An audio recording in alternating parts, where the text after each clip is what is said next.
All right, welcome to week 2. What we're going to do right now is to go through a few sentences.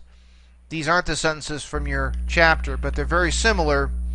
And what I think I might do here is just kind of explain to you how to make use of the various resources that we've assembled for the class and therefore to translate these sentences. Now, some of you will find this perhaps a little uh, unnecessary, redundant, what have you, but others might profit from it at least initially. So I'm going to be doing this kind of hand holding through the exercises for the first several weeks. Okay, so hopefully you'll get the hang of it. Okay, so what we're going to do is take a look at these sentences and translate them.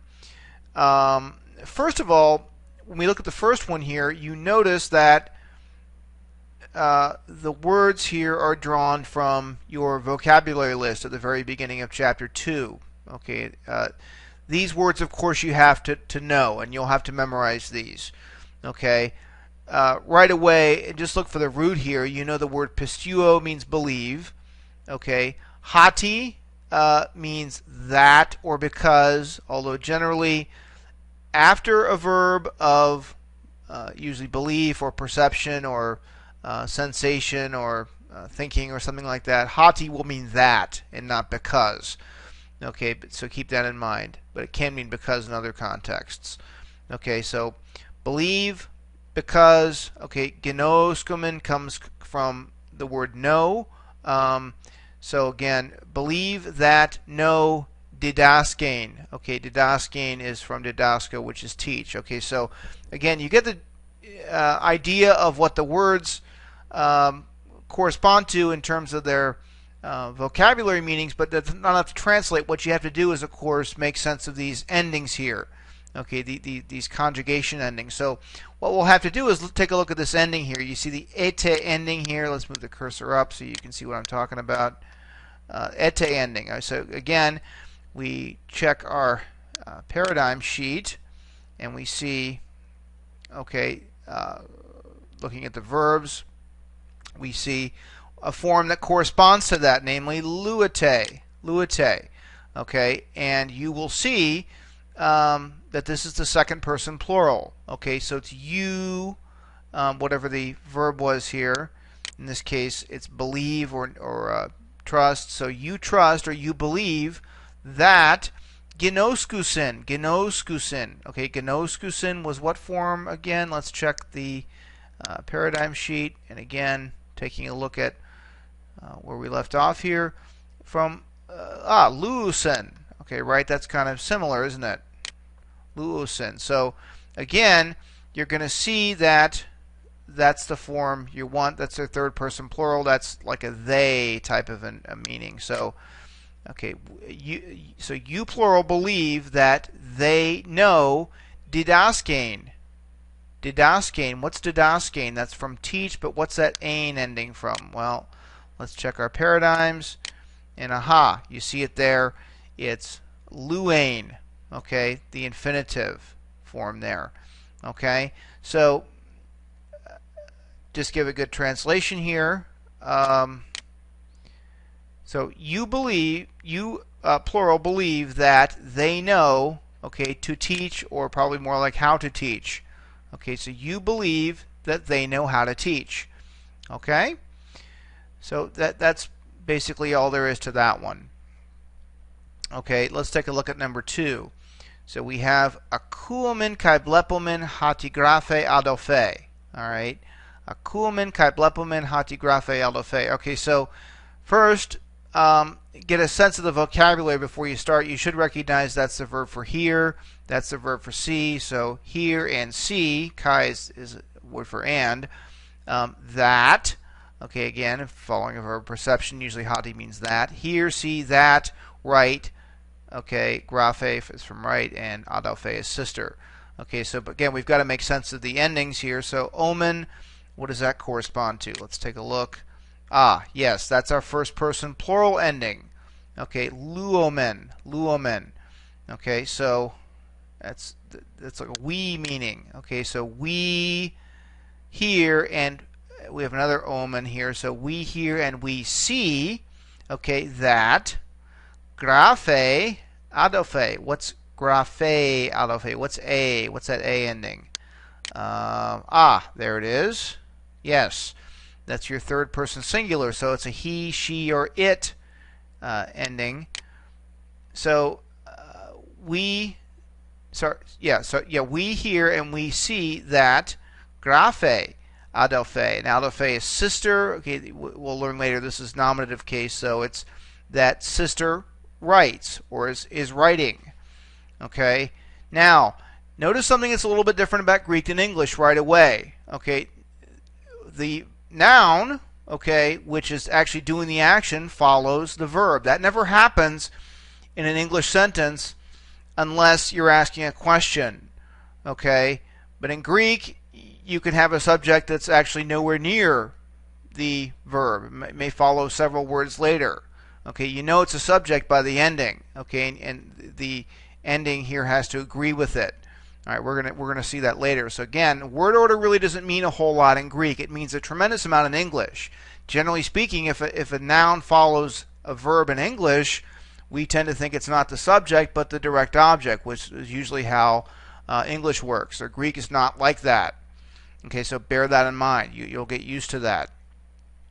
Okay, number 3. Ginoskes hati adophe lue ou pistue adophos. Okay, so ginoskes. Okay, ginoskes is the verb for know. Again, a verb of knowledge. Usually takes a hati clause after that. So that. Okay, adophe, sister, lue. Okay, means to free or loose or sometimes to destroy. Okay, ou pistue. Okay, ou is not. Okay, so it's a negation. Pistue, believe or trust. Adelphos, brother. Okay, so again, we still need to put it all together here. Okay, so ginoskes, what do we do with that? Let's take a look at our chart. Yes, that's our second person singular. Okay, so it corresponds to you singular.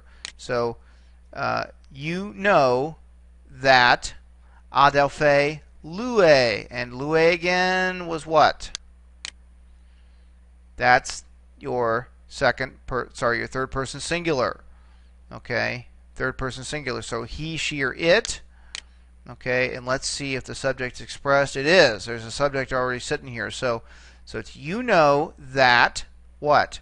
Sister is destroying or is freeing. Okay, or is loosening something. Okay. All right. What? Ou pistue.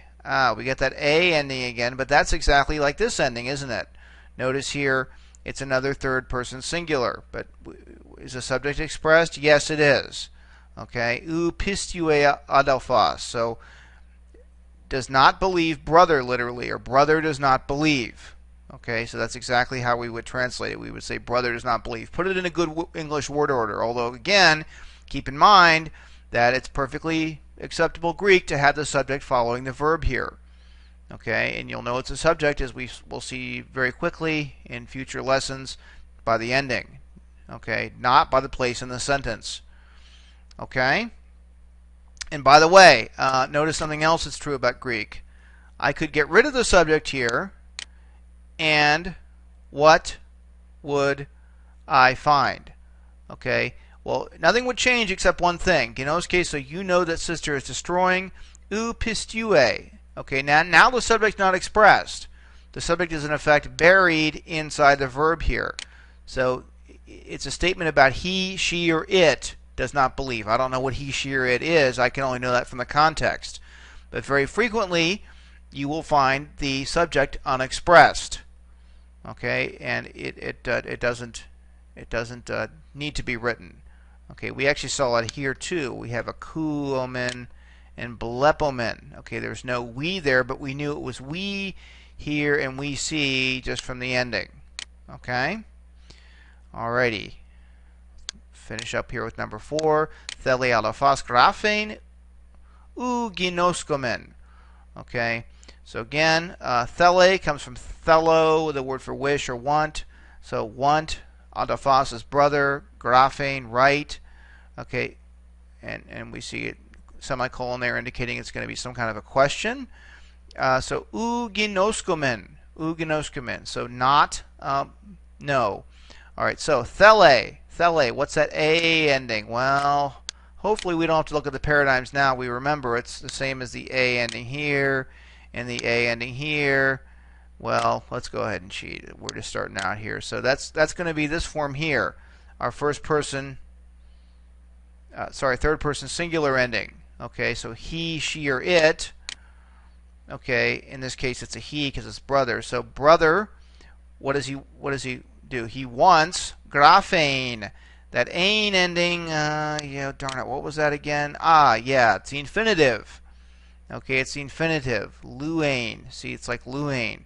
See, these are why they're paradigms. Okay, they're basically a verb model.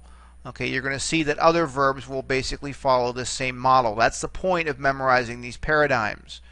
Okay, that's why I'm having you not only learn them on a sheet, but to recite them, okay, day in and day out, so that they really, really get internalized, etched in your brain, so that you can eventually sail right through text like this without having to stop and look up every word and saying, what ending is that? Now, keep in mind, we've only looked at a few endings, so there's not terribly many to worry about, but they're gonna start to multiply very quickly. So keep on this paradigm sheet. Keep reciting this stuff. Okay, it's going to be immensely helpful. Okay, but thele adophos graphene. So that was an infinitive again. So brother wishes to write. We got to make it a question. So it's does brother wish to write? And again, the only way we know it's a question is because it has a question mark there. Okay, we don't know that. Nothing else in the sentence clues us in on that. Okay, so keep that in mind as well. So does brother write? Ginoskomen. Oh, what ending was ginoskomen? Ah, darn it. I remember that before. We had it up here. I kind of forgot, though. Let's take a look. Aha! Yes. First person plural. Okay, so it's a we ending here. Okay, does brother want to write? Ginoskomen. We do not know. Okay, very good. Let's wrap this up and have you be turned loose to work on these yourself.